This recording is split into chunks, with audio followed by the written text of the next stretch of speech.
Guys, cue my reaction. Oh my god! Yes, this is Magi 273. This fucking chapter. I haven't done any other review yet, guys. This is the first one I'm recording, and I only have time for one right now before I have to go do something. But I chose Magi. Why? Because of all the chapters that I've read today, and including Fairy Tail on Monday, this is arguably the best chapter of the week so far, with the only contender being One Piece. Why? I'm sure you guys know if you read the chapter. So I may go on a little tangent here, but please bear with me. This is likely not going to be the usual 4-minute review that I do for Magi, because there's a lot in this one. So I'm going to start with Cohen and Aladdin at first, because there's not much there. In terms of the two of them, it's kind of interesting how, I mean, basically Aladdin has basically lost his will, sort of, at this point. Where back in the Magnestat arc in the war, Aladdin immediately wanted to stop it. He went in and did all he could to stop the war. In this,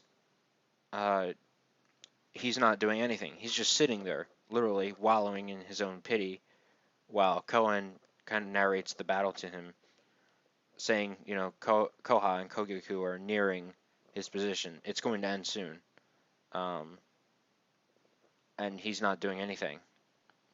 And all he's thinking about right now, besides Alibaba, he's thinking about Hakuryu. And, you know, the whole, you know, is this what you really want to do? So, I mean, that's it. You know, Aladdin's obviously downtrodden. He thinks that Ali's dead. He ain't, but that's what he thinks.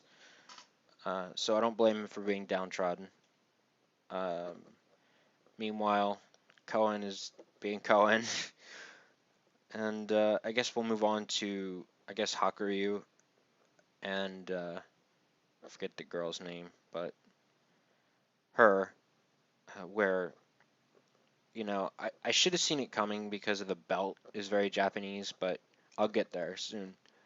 Obviously, Hakuryu is in very bad condition, as I said last time, as you know, and, you know, apparently he's hesitating to use these extra soldiers because I'm assuming he just wanted to do this on his own power, which makes sense as a man. He wants to do that.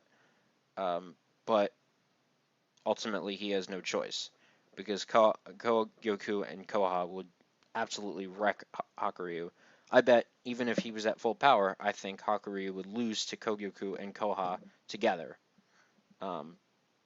So the fact that he can't even use his prosthetic limbs, I mean, he's done.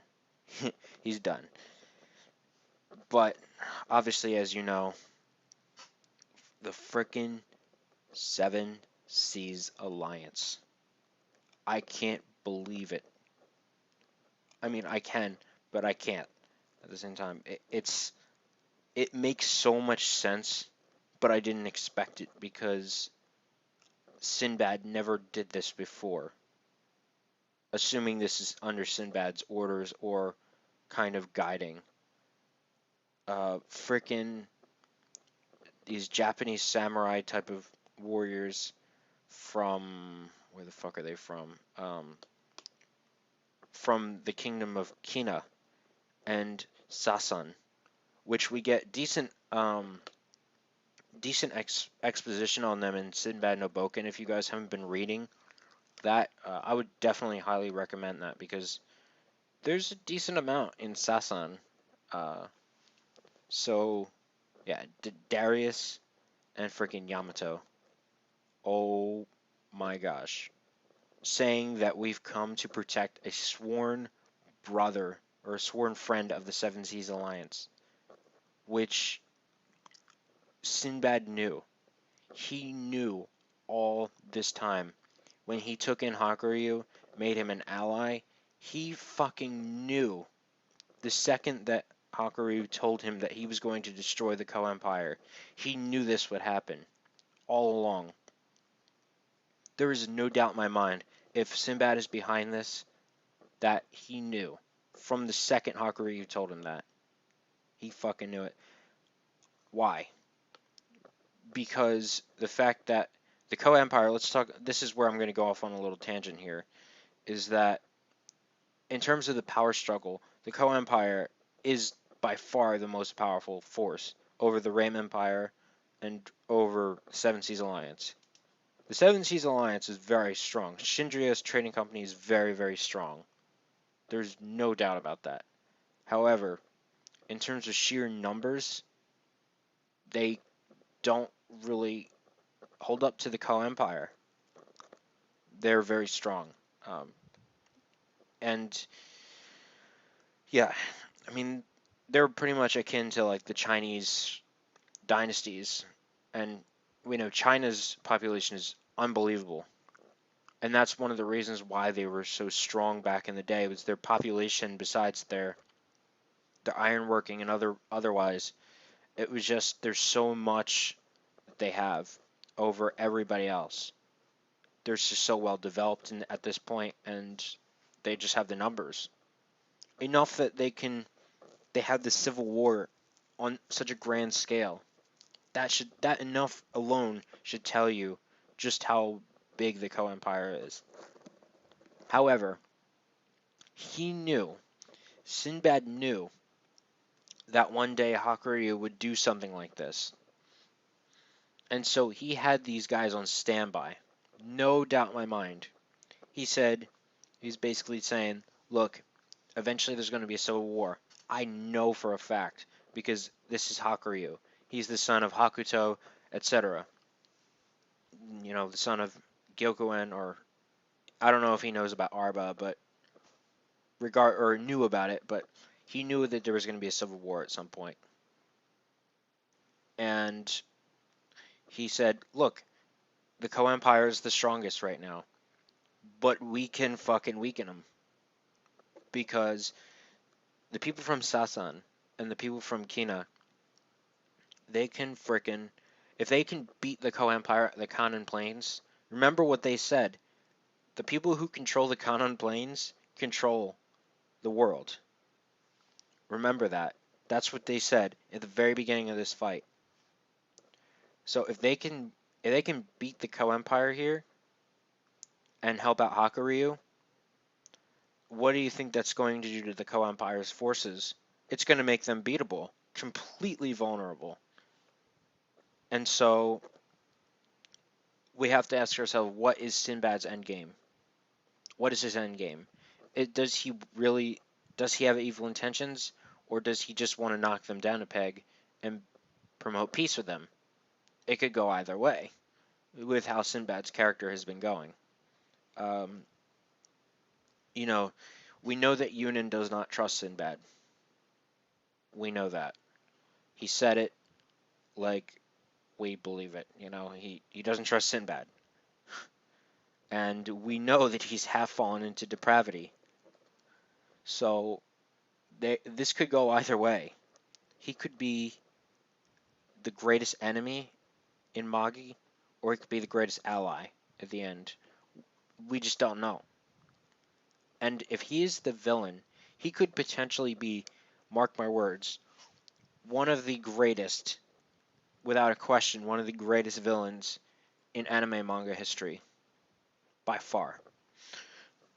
Because Sinbad as he is such an amazing character, and he could become, if he becomes a villain, this could solidify him as one of the best villains ever. And people might think I'm exaggerating, but I don't think I am. I really don't. Because there's so much that we have to learn about Sinbad, and he's so freaking mysterious. It's not possible that he's going to turn out to be a shitty villain. It's not possible. Um, so I guess I'll take it down a little bit and come back to a little bit of what's happening. So we know that again, Co-Empire is the strongest. But if the Seven Seas Alliance can take the Kanan Plains, Hakuryu, let's face it, if Hakuryu wins against Koen, Co-Empire is fucked. Because Hakuryu only has X amount of forces. They can't even stand up against the Empire, let alone frickin' Sinbad and his alliance. And so the fact that they can take down this is the perfect opportunity to take down the Co-Empire to a vulnerable level where they are able to be beaten by the Seven Seas Alliance. They don't have to conquer. The whole don't conquer and don't be conquered. They don't have to conquer the Co-Empire. All they have to do is weaken them. And I believe that's what Sinbad's plan is. Because obviously he's going to back Hakuryu. Yes, they said, sworn friend of the Seven Seas Alliance. Is that really why they're here? I mean, I don't think anybody really believes that.